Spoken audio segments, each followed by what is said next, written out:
guys? Happy Halloween and welcome back to the Hold Your Horses channel and podcast.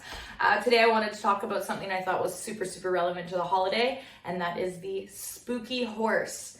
So if you guys know me at all, you know I ended up with a really spooky horse, scared of everything just because of the way he was raised in his upbringing. So it's been a little bit of a project, but it's taught me so much, and I wanted to share some of that with you guys today.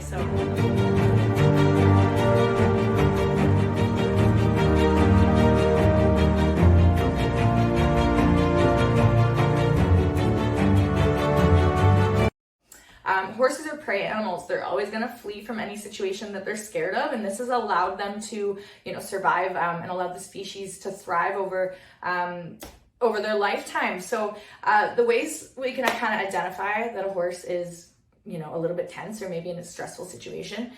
If you get a chance, we don't always get a chance. Sometimes they just bolt and you have to deal with it on hand. But you can just look for things like wider eyes. They'll start snorting a little bit.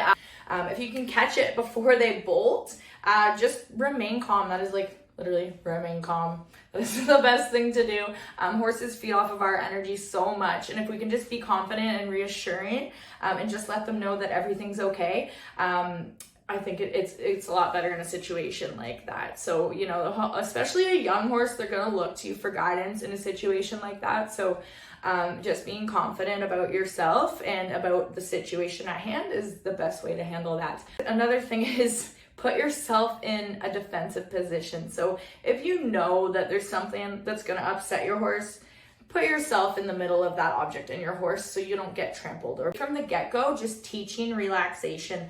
Be proactive about your horse's future, if you're going to keep them or not. Maybe, they might not end up with you, and we want to set these horses up for the best possible future that they can have if they do end up in someone else's hands, so that we can keep other people safe and we can keep the horses safe too. So just prepare your young horses by desensitizing them to everything that you can. You can use, flags, tarps. I'll show a couple quick clips above, but I'll also touch on these in another video. And just preparing your young horse for its future, I think, is the best thing that we can do for them and for ourselves. So understanding positive and negative reinforcement too. So, the timing, I can't stress enough, the timing on when you release is going to teach your horse everything, and it's going to be the horse's foundation. So educate yourself on how horses learn, pressure release, the negative reinforcement. And if you are having a hard time understanding the difference, then ask for help. Don't be afraid to reach out and get some help from somebody else who's maybe dealt with this situation. So again, that is the spooky horse. This is just a quick tip, so I don't want to go into depth about it, but we'll touch on some of those other things in another episode. Okay, guys? So I hope you have a safe and really happy Halloween, and I really appreciate your time today. Cheers, my friends. Take it easy.